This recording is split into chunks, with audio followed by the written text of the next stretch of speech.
You're a failure as a wife if you can't honestly support your husband's work. I've been displeased with everything about you for a long time. Please leave immediately. I was yelled at by my mother-in-law with whom I was living, and was kicked out of the house. If I had done something wrong, I would have apologized and asked to continue living together. However, the job my mother-in-law referred to was nothing more than gambling. I was appalled by my in-laws and husband, who misunderstood it as a job, and I felt no regret about divorcing my husband. My name is Amelia White. I'm 24 years old and a newlywed housewife. My husband Nathan was a senior at the company where I started working after graduating from university. Would you like to go out for dinner sometime? He would call out to me, a newcomer, every time he finished work. He invited me so persistently that I accepted. Okay. If you'll pay for me, that's fine. In retrospect, that might have been my mistake. Nathan, seeing an opportunity with me, made a strong move. We started dating immediately after meeting due to his serious and passionate approach. In our second year of dating, Nathan proposed and we got married. After discussing with Nathan, I happily retired from the company after only 2 years. My colleagues sent me off warmly. It's a waste for Amelia to become a housewife. That's right. Even if she gets married, Amelia should continue working. She's especially excellent among the newcomers. I majored in information technology at university and I think I was good at my job in that field. My boss praised me saying, "You work fast and make very few mistakes." To my peers who didn't approve of my resignation, I said, "Being quick at work and being good at balancing work and home are two different things, right? Right now, I want to focus on getting used to married life rather than work. I can always look for a job once my married life settles down." And with that, I left the company. And now, I've only been married to Nathan for a few months. But now, I regret the words I said when I quit my job. As a housewife, I'm only busy in the mornings. I make breakfast and Nathan's lunch, and finish cleaning and laundry. From noon to evening, it's really boring, and I only go shopping once every few days. I never thought such boring days would start. Maybe deciding to quit was my mistake? Even if I think about it now, it's too late. I've already quit my job. Even if I say now that I want to go back to work, my boss would probably give me a dirty look. So, right after getting married, I started a data entry job that I could do at home. Working from home, where I could work whenever and wherever I wanted, and in whatever clothes I wanted, felt fresh and exciting to me. Before I knew it, I was able to earn a part-time wage.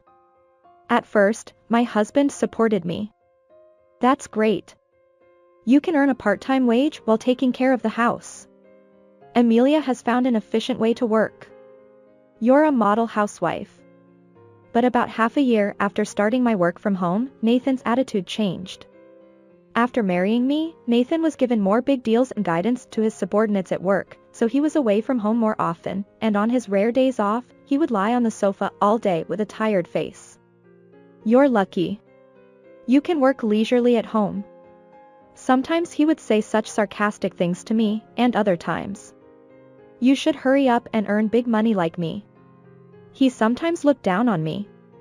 "You agreed to me becoming a housewife, didn't you?" When I pointed this out, he would shout, "Shut up," and retreat to his bedroom. And before we knew it, my husband and I each had our own rooms in the house, and we were living separately within the same house. One day, is the carefree housewife playing on her computer again today? If you say it's easy and fun, why don't you do my job, Nathan? You'll understand how hard it is. Then Nathan took out his smartphone and suddenly started calling his mother. "Mom, Amelia is telling me to do both office work and work from home." After listening to Nathan's story, his mother asked me to take the phone. As soon as I took the phone, my mother-in-law's sermon began. "You're a housewife, right? If you have time to tell Nathan to increase his workload, you should look for a job and go to work." But that's not it. Even if I tried to say that, I was cut off by my mother-in-law saying, "Be quiet." This happened several times, and eventually my mother-in-law sighed and said this to me. "That's enough, Amelia. I understand that you're a shrew.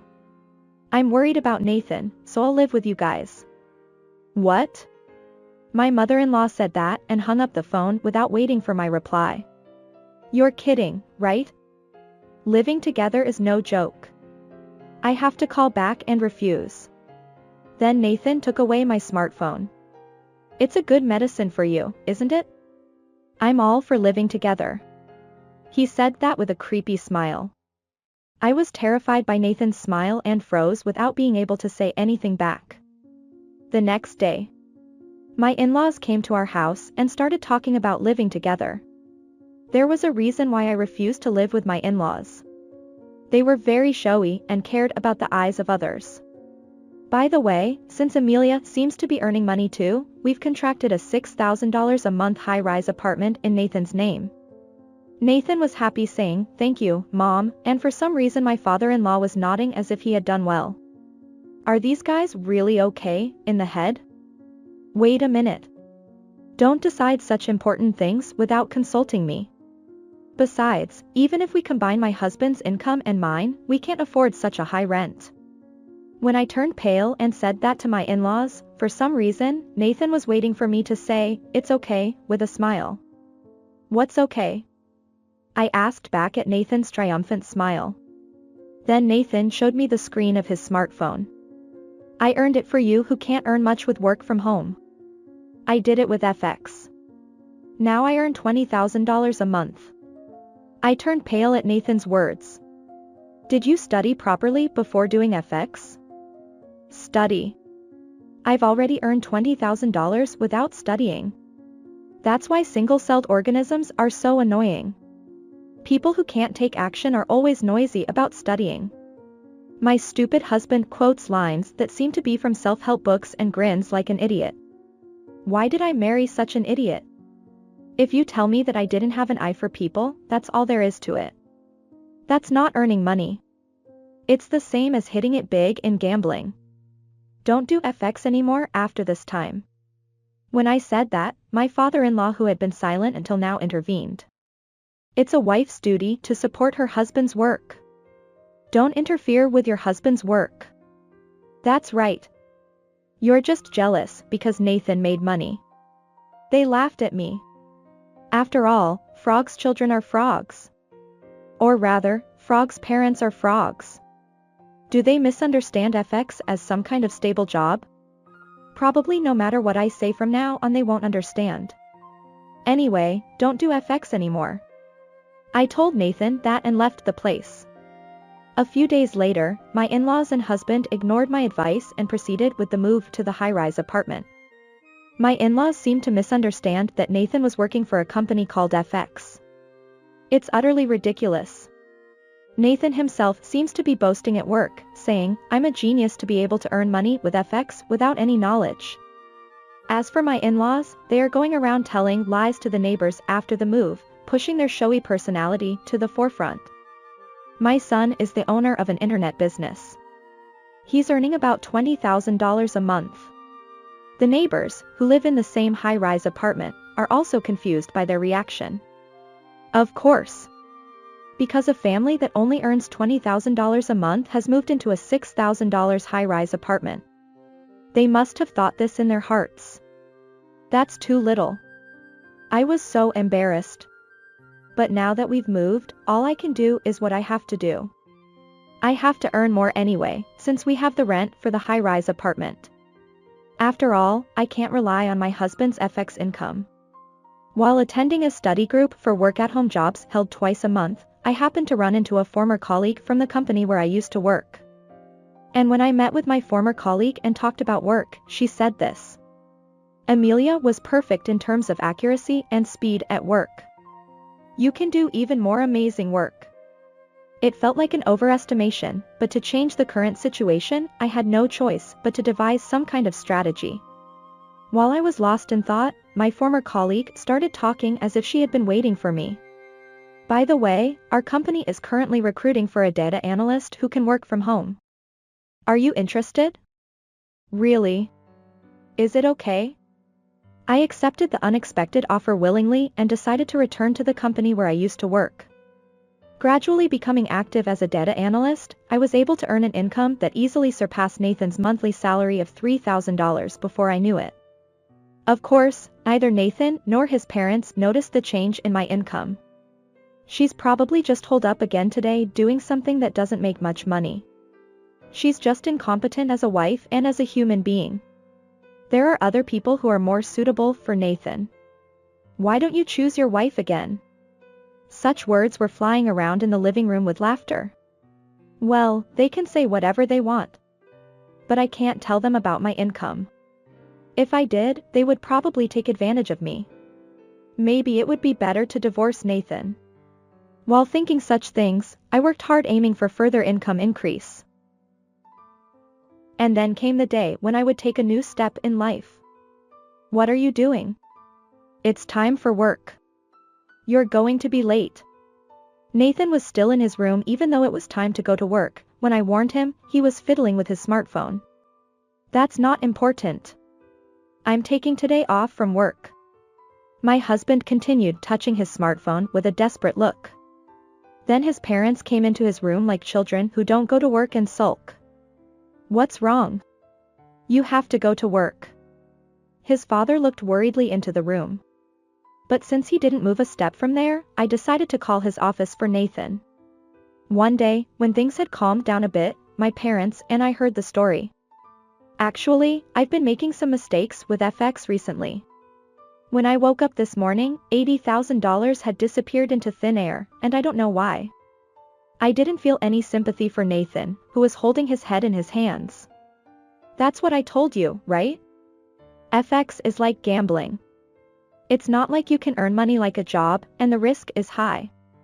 Then my in-laws, who had been listening to Nathan's story with a puzzled look on their faces, became angry.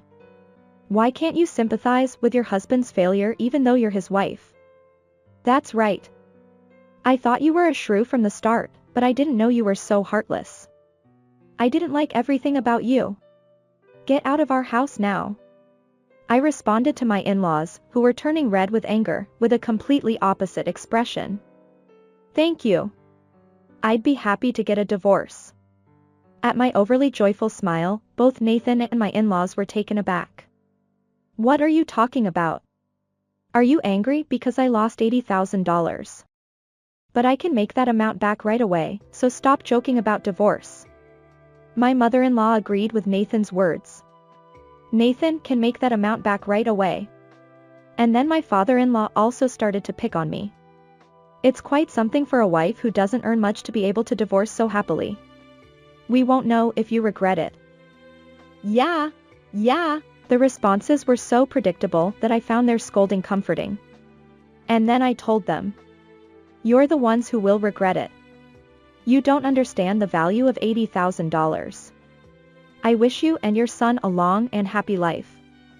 I said that and left the house with the luggage I had packed beforehand. I quickly proceeded with the divorce proceedings and prepared the audio of my husband verbally abusing me from before, and claimed alimony before all of my husband's assets disappeared due to FX. What? Why do I have to pay alimony? My ex-husband, who was complaining about it, quickly changed his attitude because he has such useless pride. That's right. You're going to be poor from now on, so you're trying to get money from me. Okay. I'll give money to you, a poor person, as a rich man. Eventually, my ex-husband paid me about $20,000 in alimony. Next time I'll get it all back. He shouted. Good luck. His mother cheered him on. As a result, the in-laws family could not afford to pay the rent and had to leave the high-rise apartment just a few months after the divorce. But people who have been living a luxurious life cannot suddenly return to a frugal life.